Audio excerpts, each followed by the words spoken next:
Welcome to the Straightforward Connection with Tommy. This video is on your Monday Night Raw results and some brief WWE news. Alright, the dark main event for tonight, for Monday Night Raw event, was CM Punk versus Ryback for the WWE Championship. WWE Hall of Famer Paul Orndorff turned 63 years old on Monday, October 29th. He was born October 29th, 1949. Ring announcer Christy Hemme turned 32 on Sunday. She was formerly of WWE as well. And now she's TNA ring announcer. She was born October 28, 1980.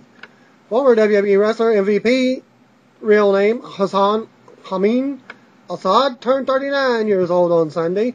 He was born October 28, 1973. Retired pro wrestler Les Thatcher, aka Les Maladay, or Malady, turned 72 on Sunday. He was born October 28, 1940. Former WWE manager, actually WWF manager, Harvey Wimpleman, aka Bruno Lauer, turned 47 years old on Saturday. He was born October 27, 1965. Lauer also worked as Downtown Bruno in Memphis earlier in his career. He continues to work behind the scenes in WWE. The Classic UWF show aired on Monday night at 9:30 p.m. Central Time on ESPN Classic with the following advertised matches: Bob Orton versus Brian Blair, and Ivan Koloff versus David Sammartino. The following matches were advertised at 11 p.m. Central airing time of AWA on ESPN Classic. Buddy Rose, that's Playboy Buddy Rose versus Hernandez. No, not that one. The Midnight Rockers versus Brad Renegans, and Masked Marauder versus Boris Zukov, and Barbarian versus Scott Hall. Yes, that's the Scott Hall with the mustache and the curly hair. And then you got Kurt Hennig for the AWA titles. Okay, I guess that was the tag team titles. Barbarian versus Scott Hall and Kurt Hennig for an AWA title. It doesn't say who he was facing.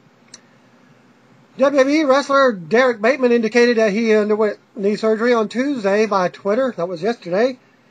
And he's put up by saying, "I've officially had more knee surgeries than official girlfriends." Bateman wrote, "Follow him online at twitter.com, Derek WWE. WWE. Bateman also included photos of himself in the hospital. He has yet to specify how long he'll be sidelined. Jamie Vance and Bruce Wilson were at the WWE Raw event in Charlotte, North Carolina, sending the following report on Superstars taping results. WWE issued a text message to tease that suspended referee Brad Maddox has resurfaced and will appear on Wednesday's main event TV show. Thanks to all readers who passed in along the update. And there was no notice on the event. It is very, very odd that they would have the following appearing on a Halloween edition of the main event television show rather than Raw. We will have coverage of the TV show on Wednesday. Hall of Famer Edge, Adam Copeland, real name, turned 39 on October 30th, 1973. Edge is scheduled to undergo neck surgery on November the 8th. He stated publicly that the injury will require roughly four months of recovery time. He continues to play a recurring role on the sci-fi show Haven as the character Dwight Hendrickson. And now for your Superstars spoilers. Thanks to beginning with Josh Matthews and Matt Striker coming out for commentary. Usos defeated Primo and Epico. Usos controlled early parts of the match. Primo and Epico took control after a blind tag and kept control until a hot tag. Usos won in about 10-minute match. The crowd enjoyed the Usos.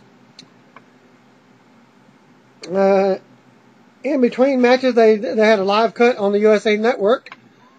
The Disco Ball Lord and Brodus Clay was out next to a lot of cheers and dancing. So, will this be on the show? We'll have to wait and see. Well, we get Brodus Clay defeating Michael McGillicuddy. Brodus stayed in charge until he missed a splash and was then dumped outside the ring. McGillicuddy got a few moves in before Brodus picked up the victory. Not a typical squash match. And now, live from Charlotte for your Raw results from North Carolina at the Time Warner Cable Arena. And everybody knows this is Flair country. Well, as expected, he was mentioned to be at the show by Hulk Hogan himself. Well, Hulk, you were wrong, as I predicted. The show opened with still shots of CM Punk versus Ryback main event from Hell in a Cell. The ring announcer Justin Roberts introduced CM Punk, who limped briefly to the ring, because when he got in the ring, there was no limp. So I guess he forgot about his leg injuries or whatever. Punk, who limped in the ring with Paul Heyman carrying the WWE Championship belt behind him as his shadow. Punk had his ribs taped to sell the beating Ryback gave him, but during his promo, there was no sell of hurt ribs or legs. Michael Cole and JR checked on commentary. As Michael Cole saw in JR's barbecues, checked on commentary and addressed the Hell in a Cell main event finish. Ross said he's never seen anything as controversial as what the referee Brad Maddox did to Ryback on Sunday night, which was the low blow finish. Ross said Ryback should be champion. Tulsa said Ryback was flat out robbed. Punk mocked the fans for believing that Ryback was going to take the title and leave him lying. And he's quoted by saying, "I proved you all wrong. Wrong, wrong, wrong." He pointed to fans in the audience. Wrong. You fan, wrong. You girl, wrong. You sir, wrong.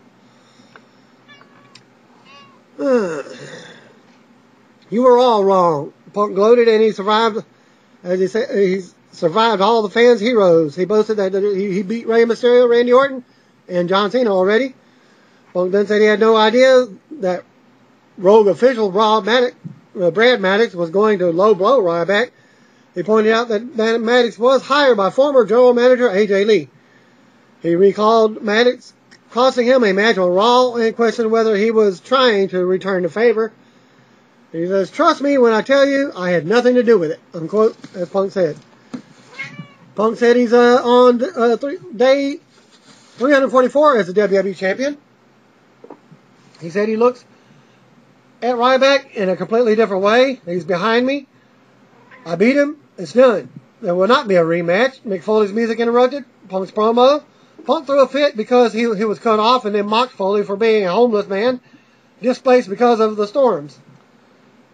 Foley said Punk was making light of something that is affecting millions of Americans. Stay classy, Punk. Hey, I stole that line from Ron Burgundy and made it my own, fair and square. Anyway, Foley said he gave Punk a chance a month ago to become a legend or a statistic. "You blew it," Punk yelled. Punk showed off the H-shaped scratches on his shoulder and ripped into Foley for chastising him about the tradition.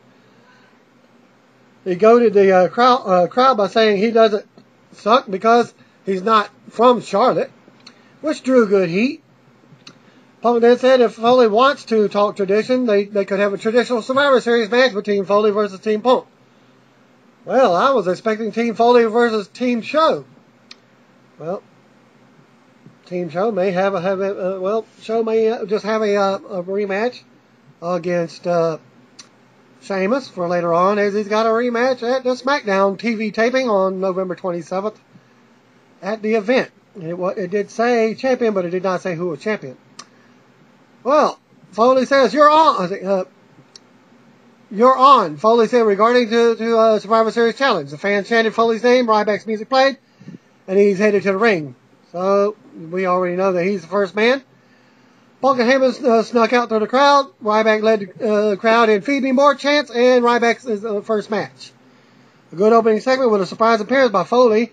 It remains to be seen whether Foley intends to wrestle or will just pick the members of the Survivor Series team. And that is your main event. That happens after the main event match. If he's going to wrestle, this would be an ideal scenario since he could limit his involvement in the match. And this match is a squash match, Ryback versus JTG. Cole and Vicky Guerrero booked JTG in the match against Ryback. Ross said he wouldn't want to be JTG for any money in the world. A smattering of fans tried and failed to get a Goldberg chant going. Ross said that there's nothing pretty about Ryback's offense, but it's so effective. Ryback roughed up JTG with the usual offense and then finished him off with the shell shocked. And the match lasted 2 minutes. After the match, Josh the Stalker Matthews appeared in the ring behind Ryback and asked if he had an appetite for revenge. And he says, revenge is a confession of pain. Ryback said, I am not hurt. I am hungry. And when I feast, again, it will be on CM Punk. Ryback led the crowd in chanting, feed me Punk, feed me Punk. Ryback may look like Goldberg, but it sounds like he's been listening to the Ultimate Warrior promos. His promo wasn't nonsensical, but the speech pattern was similar.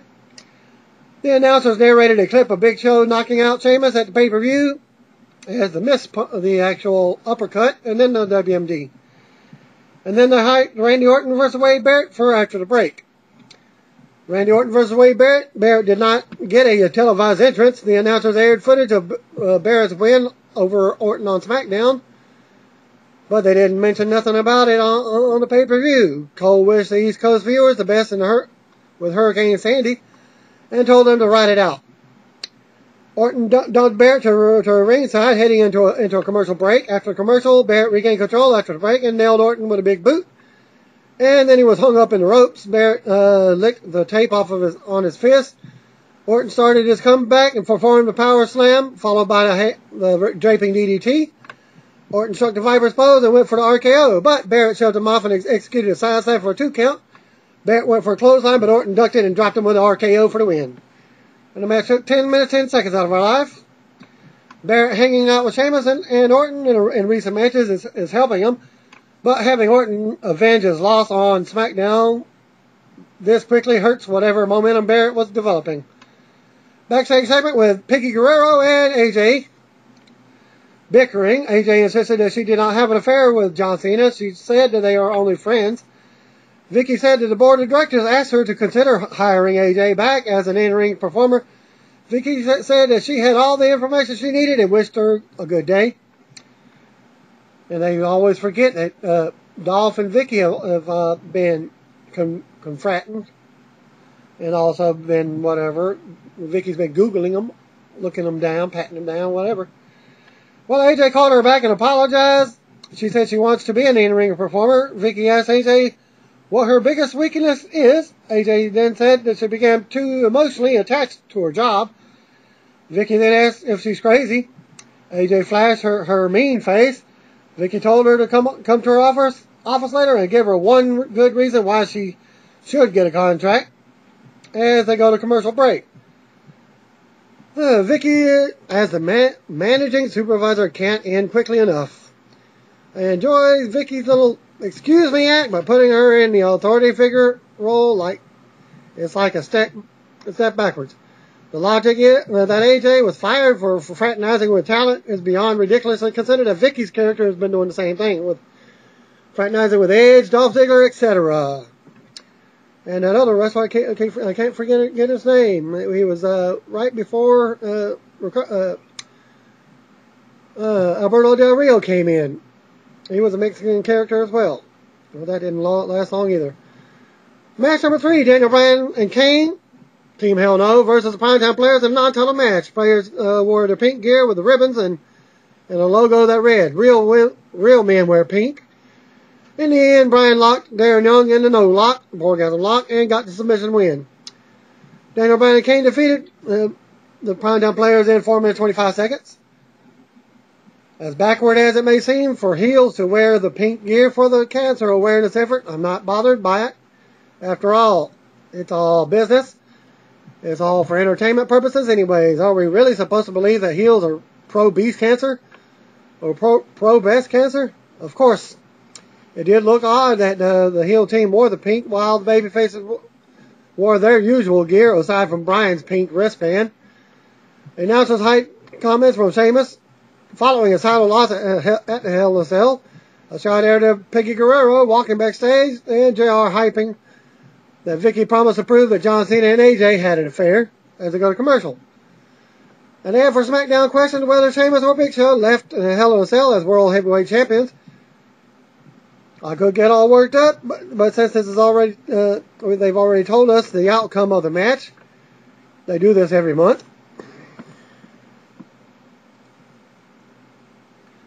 At some point, you just have to throw your hands in the air.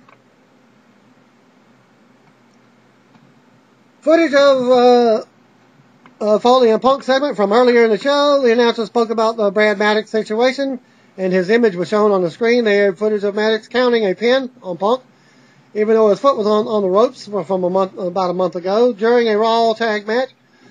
Footage aired from Hell in a Cell of Maddox low-blowing Ryback. Cole said no one has been able to locate Maddox since then. Miss Piggy Guerrero headed to the ring to a decent heat and introduced John Cena as a superstar at the heart of the AJ scandal. Cena was happy, saluting, and smiling as he did his usual entrance. ECW superfan tie-dye guy was visible in the front row. Cena encouraged himself to show her proof. Miss Piggy had the production truck air footage of a past Raw of Cena saying he wanted to take AJ on a date. Cena said it was a joke, and everyone understood that. Vicky set up footage from last week of Cena embracing a crying AJ after she was fired.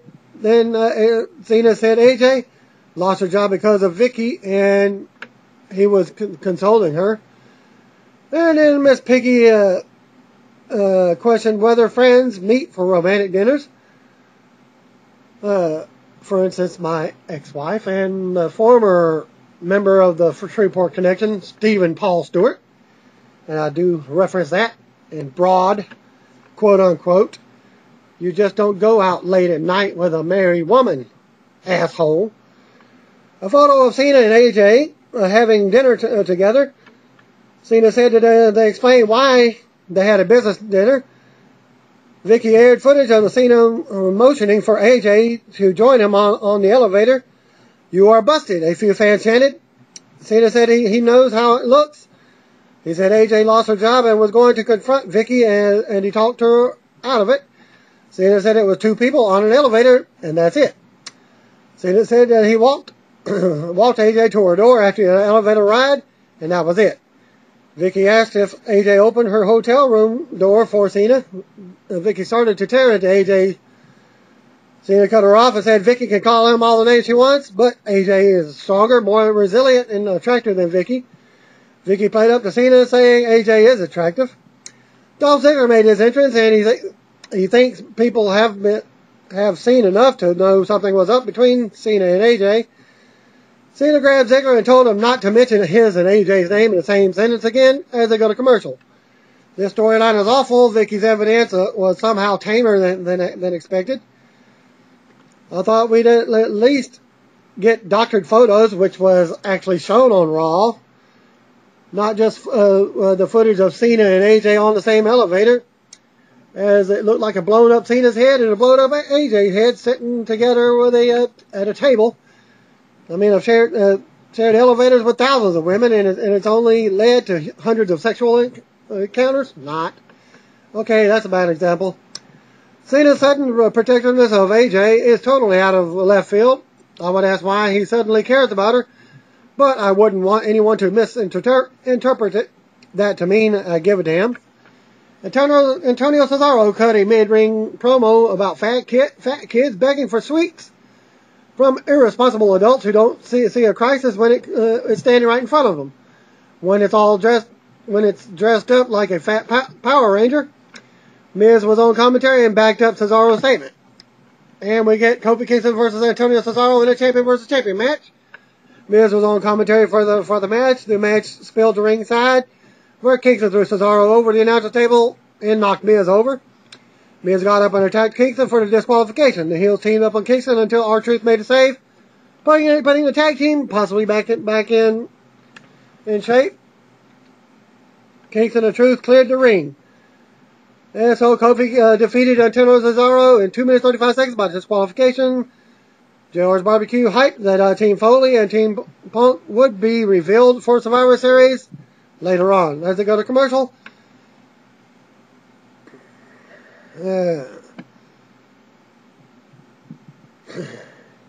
Kingston versus Cesaro never got anything going and was positioned as just another meaningless champion versus champion match. Though they probably didn't play it up too much in advance because of how it was laid out. I guess we haven't seen the last of this feud yet. Or the last of the Kingston and Truth tag team. Backstage segment, Vicky Guerrero told AJ that she has to admit that she cares a little bit about John Cena. AJ said that there's nothing going on. Vicky pressed it and said she would make her a diva if she admitted it. No, I'm not going to do that because nothing happened.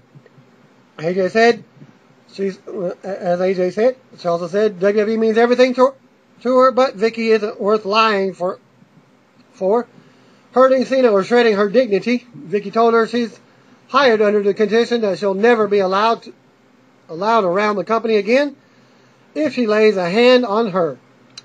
Vicky booked AJ's first match against Beth Phoenix for later in the show. Vicky smiled, but AJ wiped it away by thanking her and escaping away. Why would AJ be fearful of Beth Phoenix, who loses 99% of her matches anyways? I mean, after all, they bury the wrestling talent, as Beth can wrestle, and so can Natalya Neidhart. And they bury her as well. A sit-down interview with 3MD was shown. Jinder Mahal deadpanned while saying he has the reputation for being the fun one. Drew McIntyre told a joke about Bono not being able to do a deadlift. The interviewer asked if we're finally going to see them perform. They got upset and said the interview was over. Absolutely riveting, Cole said sarcastically after the video. JR said that it may have been one of the worst interviews in the history of WWE. Santino and Zack Ryder make their entrance immediately after that little segment. This isn't too bad. I mean, this isn't so bad, it's good, which I think is the idea. It's just plain bad.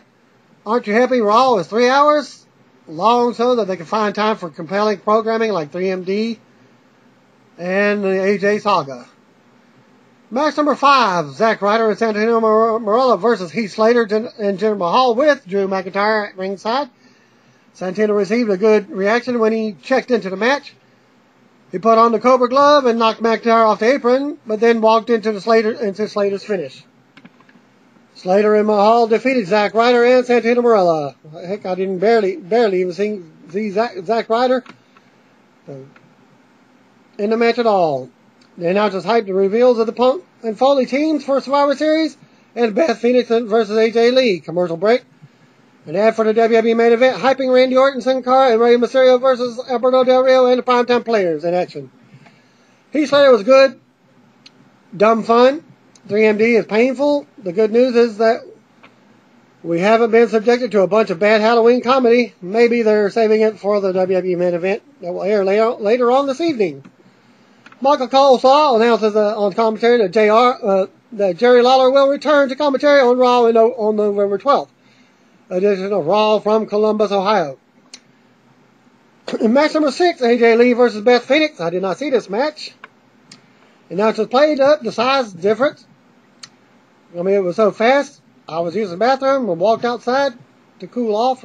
As cold as it was, I was even more cooling off. AJ flipped out and fired away on Beth, but she was cut off. Beth controlled the offense until AJ caught her with an inside cladder for the win. AJ defeated Beth Phoenix in 2 minutes and 5 seconds. So, another schoolgirl roll-up. After the match, Vicky Guerrero came out and said she expects a lot more from AJ. Beth Phoenix attacked AJ from behind in heel faction. Vicky said she was going to give AJ another chance to do better. She ordered the referee to restart the match. So we get a rematch. Beth Phoenix versus AJ Beth picked up AJ and dropped her with a glam slam for the win. And that match took 15 seconds. Beth Phoenix lost a fair fight. Knocked me over with a feather. Psycho AJ was fun. The underdog John Cena is my friend.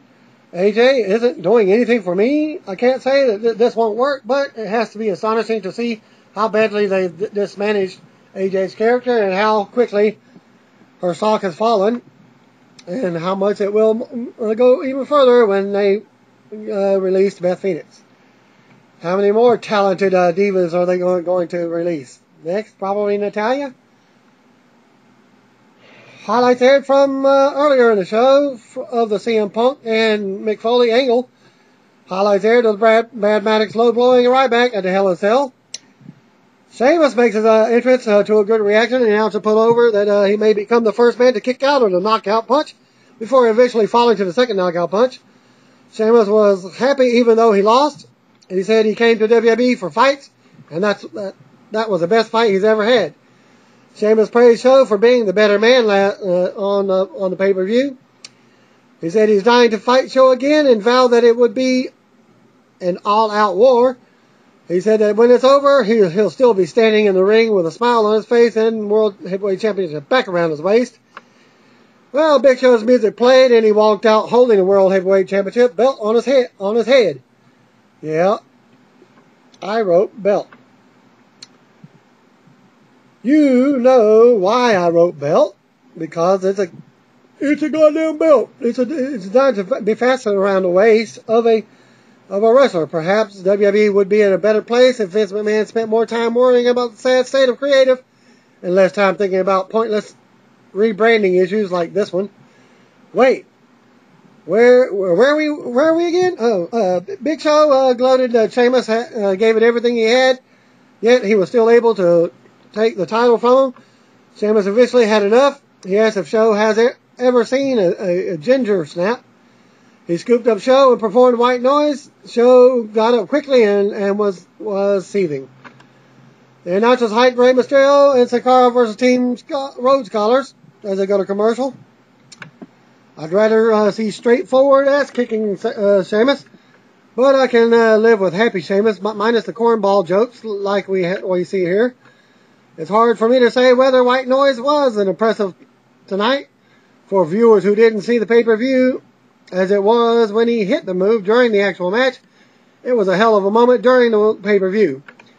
Backstage segment again with Piggy Guerrero was shown watching AJ from a distance. After AJ walked away, Beth Phoenix approached Vicky and thanked her for restarting the match. Vicky told her that she shouldn't have needed to do that had she done her job right the first time. Vicky fired Beth Phoenix, who questioned why since she won the match. And there it is. Beth reportedly asked for her release a while back, so we've been waiting for her to be written off television, and now we get it. I can't say I'm very impressed with the forgettable manner in which they fired her character. Match number 8, Rhodes Scholars versus Mysterio Cara. The announcers noted that Sin Cara was cleared by WWE medical staff after landing on his head at the pay-per-view. Sin Cara performed an Asai moonsault on Rhodes, and then Mysterio followed a senton on the other side of the ring before the break. After a commercial break, Sandow and Rhodes got the better of Mysterio. Ray came back with a double DDT and made the hot tag to Sin Cara for a change. Sin Cara hit a cool springboard crossbody block on both heels. Later, Sin Cara went for a swanton on Sandow, but Rhodes pulled his partner out of the way. Sandow hit his finisher on Sin Cara for the win. And the match took 14 minutes, 40 seconds out of our lives. Good action after the break. Sandow and Rhodes are clicking as a tag team. I am concerned that WWE is burning through all their potential tag matches. Meanwhile, I would like to thank Subway for featuring someone other than who shall not be named in their commercials for a change. But it's just not me. Or is Michael Phelps a couple of missed morning shaves away from becoming the Geico caveman? Backstage segment with Mick Foley hyping WWE 13 while talking with Caitlyn. Paul Heyman shows up and suggests that Foley should be worrying about his Survivor Series team. Foley said his team is set. Paul Heyman and Punk's mission is to victimize Foley at Survivor Series and remind us why he's the best in the world. Let's go to commercial break. Does that mean Foley is wrestling, or simply that Heyman's character thinks Foley is wrestling? I like to think that they would have made a huge fuss over Foley returning to the ring in an earlier segment. I guess we'll have to find out when Foley reveals his team later tonight.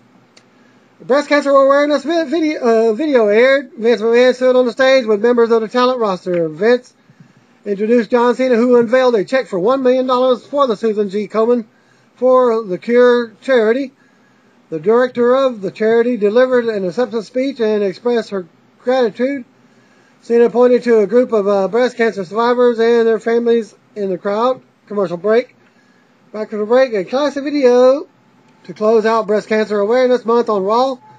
As much as WWE's creative issues frustrate me on Monday nights, I commend them for getting involved. I don't think that I'll ever forget Layla's heartfelt video regarding the loss of her mother to breast cancer. Alberto Del Rio with Ricardo Rodriguez and Jessica Gabriel was up next. Cole saw lost credibility with viewers who saw the pay-per-view by talking about how Gabriel was in a great match with Antonio Cesaro. He also delivered his half-ass pitch for Gabriel being a thrill seeker who skydives and swims with sharks. JR mentioned that MMA star Chael Sonnen was talking about Del Rio's cross-arm breaker. Del Rio dominated the early offense. Gabriel got a hot spot, but Del Rio tagged in himself with the Seguri and finished him off with the cross-arm breaker. Alberto Del Rio defeated Justin Gabriel in 5 minutes 25 seconds and announced his hype. The reveal of Team Foley versus CM Punk for Survivor Series. Crowd was really flat for the match. The fact that they haven't done anything to establish Gabriel's persona doesn't help. How about some video footage of Gabriel's adrenaline junkie exploits? Having Dorky Cole talk about his thrill-seeking adventures makes me something sound cheesy. As for Del Rio, I'm becoming numb to his dominating wins on Raw when all they do is just run to backstage.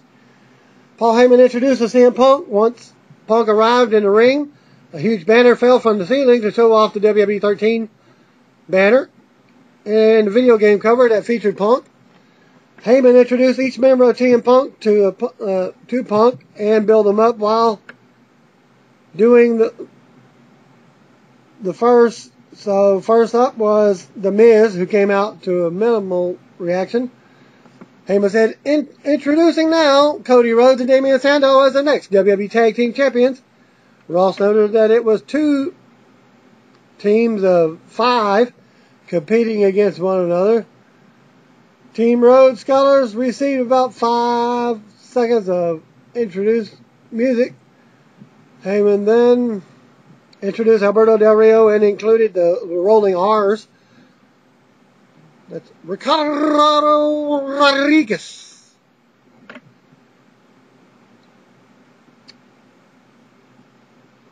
Okay, Punk told the fans to shut up. He said Survivor Series will be a celebration of his one-year title reign. Punk boasted about surviving Hell in a Cell. Mick Foley made his way to the ring and received just as much of an interest as Rhodes scholars did. Ouch. Foley questioned whether Punk calls what he did at Hell in a Cell survival. Foley accused Punk of enlisting the talent of a crooked referee. Punk said that he knows Foley is missing an ear, so he asked him to turn his good ear one on so that he could hear him say again, and he didn't have anything to do with the referee's actions. Foley said he would talk through the gates of hell, which his teammates is being called. They've proven themselves over the years. Kofi Kingston was introduced first for Team Ryback. You would have thought a diva just had been introduced based on the flat crowd response. Foley introduced the next team members of Team Hell No to an equally flat reaction. Foley then introduced Randy Orton, who received the best reaction of the night, though not a great one from the burned out crowd. Punk said Foley assembled a hell of a team. He said his team intends to eliminate the other 4 so that he can teach Foley a lesson. Foley said that would be a good strategy, but he's not competing. He said he will be in the corner watching Foley. And Foley introduced Ryback as the final member of the team. The 2 teams started brawling. Punk was the first man to escape. Punk and Heyman went to the top of the stage and Team Foley cleared the rest of Team Punk. Ryback glared at Punk. Rhodes took a clothesline from Ryback, who followed up with a shell shock and went to the back, glaring at the faces. It was pretty obvious that Foley wasn't wrestling when neither Ryback nor John Cena were introduced, and Punk assumed that Team Foley was set. I am surprised that Cena didn't even offer himself into the match. I doubt that it's elbow related, though, as it could easily protect him from a Survivor Series match. If that was the case, perhaps he'll work Dolph Ziggler in a singles match. The follow-up to Hell in a Cell left a lot to be desired when you consider the guy at the corner. I mean, the center of the controversy wasn't even on the show. I don't know if fan interest in that finish is going to carry over for another week or so. Now that WWE has already moved on to Survivor Series hype, overall, another flat show from WWE. The 3-hour shows continue to be mostly snoozers, and they are killing these live crowds by the time the marathon shows conclude.